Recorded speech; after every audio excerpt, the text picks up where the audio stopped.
As far as we can discern, the sole purpose of human existence is to kindle a light of meaning in the darkness of mere being.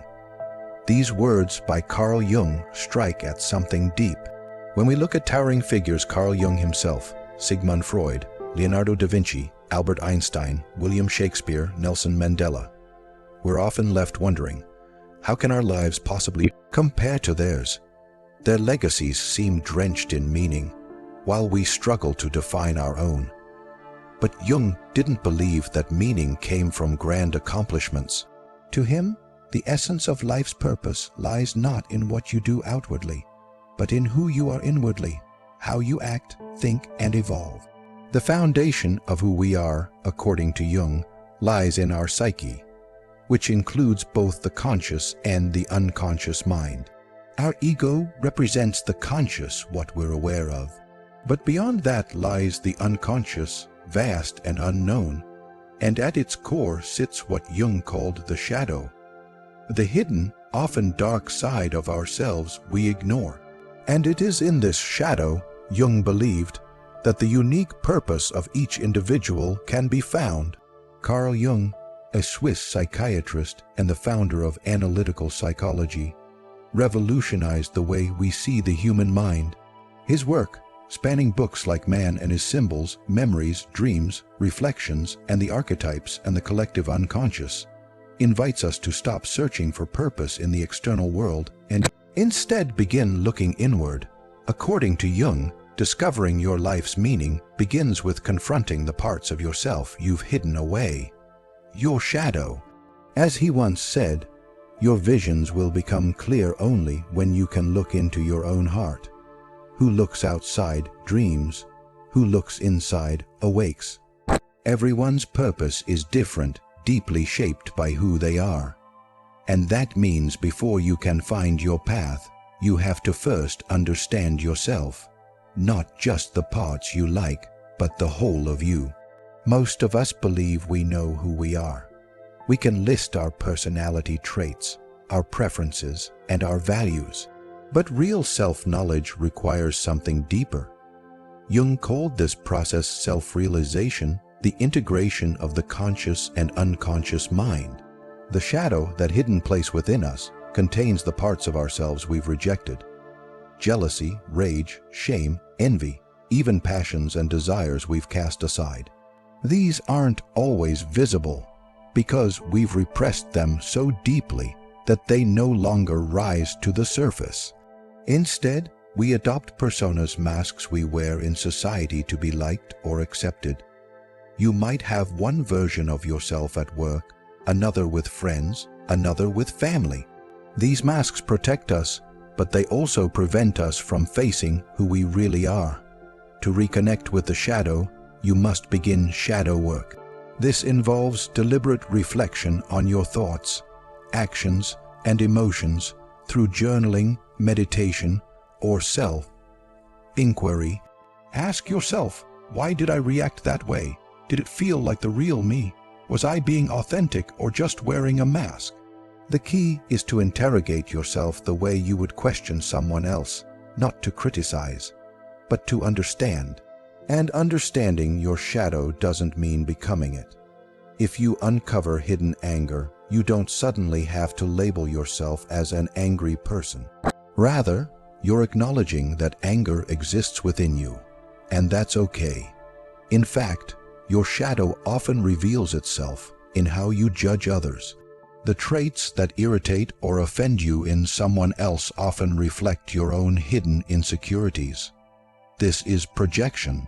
The more irritated you are by selfishness, for instance, the more likely you are repressing selfish tendencies yourself.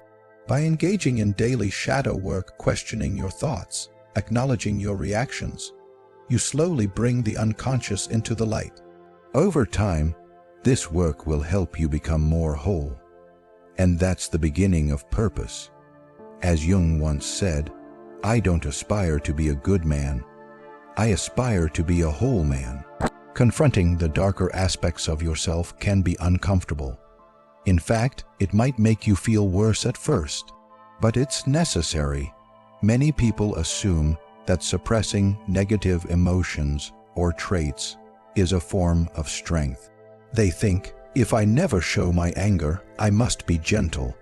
Or if I ignore laziness, I'll become more productive. But suppression doesn't eliminate the shadow, it strengthens it. Emotions that are ignored don't disappear, they grow. And when we reach a breaking point, when we're exhausted, stressed, overwhelmed, those repressed traits explode outward in destructive ways. Knowing your shadow gives you the power to use it constructively. Anger isn't always bad. If someone harms you, righteous anger can help you set boundaries. The question becomes, when should I express this feeling and when should I let it pass? This shift from judging emotions as bad or good to understanding their purpose is powerful. Envy can motivate. Laziness can signal a need for rest. Impatience can drive action. It's all about context. The shadow exists not to shame you, but to guide you. When you integrate these traits into your conscious self, you stop pretending to be someone else. You become more fully you, balanced, real, and grounded, and that authenticity leads to clarity. The clearer you are about who you are, the easier it becomes to recognize what you want from life. Still, all the self-reflection in the world means nothing if you don't act. Jung once wrote, "You are what you do, not what you say you'll do." Once you understand yourself, your shadow, your motivations, your desires, it's time to live it out. Meaning doesn't exist in theory. It must be created through practice. Too often, we fall into passive living. We wait for opportunities, for inspiration, for permission. But purpose isn't found in waiting. It's found in movement. Start initiating. If you want deeper friendships, reach out. If you desire career growth, plan your next move. Don't just hope life becomes meaningful, make it so. Even those who have done shadow work may fall back into passivity, believing inner change is enough. But reflection without action keeps you stuck. So push further. Ask yourself regularly, what do I believe in? What kind of person do I want to be this year? In 5 years, how can I contribute to the world around me? Then turn your answers into actions. If your dream is to be a published author, you must do more than wait for inspiration. Write consistently, whether you feel inspired or not. Seek feedback, learn the publishing world, actively submit your work. Let discipline carry you where motivation can't. And remember, purpose isn't limited to career goals. If your calling is to uplift future generations, explore how you might do that through parenting, teaching, counseling, or activism. Your dreams may be abstract, but the path to fulfilling them requires concrete action. And yet, with every step forward comes a new challenge, fear. Jung said, "Where your fear is, there is your task." Fear is one of the main reasons we resist action. It's not always laziness. It's the terror of failing, of being judged, of not measuring up. Every decision we make opens the door to rejection. Writing a book could reveal you're not as talented as you thought. Starting a business might end in financial loss. But this is the cost of living with purpose. Courage is not the absence of fear. It's the willingness to act despite it. And when we ignore fear, it returns to the shadow where it quietly controls us. So name it. Ask yourself, what am I afraid of? What are the worst outcomes? How can I prepare for them? Preparation tames fear, but don't fall into rumination. Worrying about unlikely catastrophes, being ridiculed, failing publicly, or being found out only drains your energy. Focus on what's likely. Prepare for rejection, but also for success. Then, once you've prepared as much as you reasonably can, step into the unknown. Bravery is not about removing fear, it's about walking with it. The thing you're most afraid of is often the very thing that will give your life the most meaning. And even then, life won't be perfect.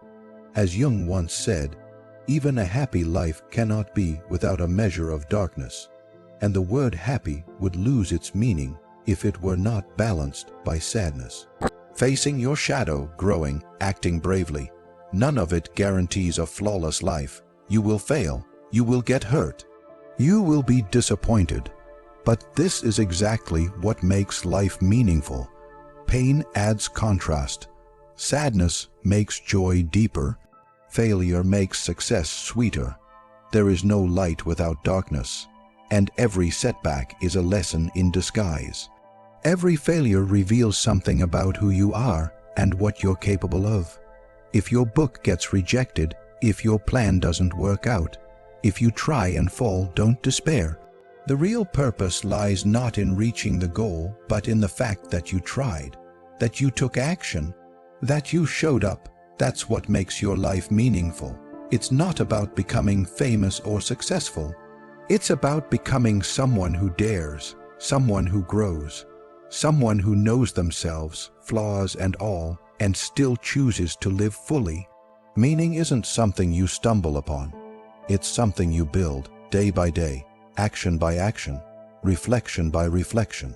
You will continue to experience joy and sorrow, but that combination, your unique blend of effort, failure, success, and emotion, is what makes your life extraordinary. Be proud of what you've attempted. Celebrate your small wins. Be grateful for every glimpse of light you've created. Because as long as you strive to be the most authentic version of yourself, your life will always have purpose.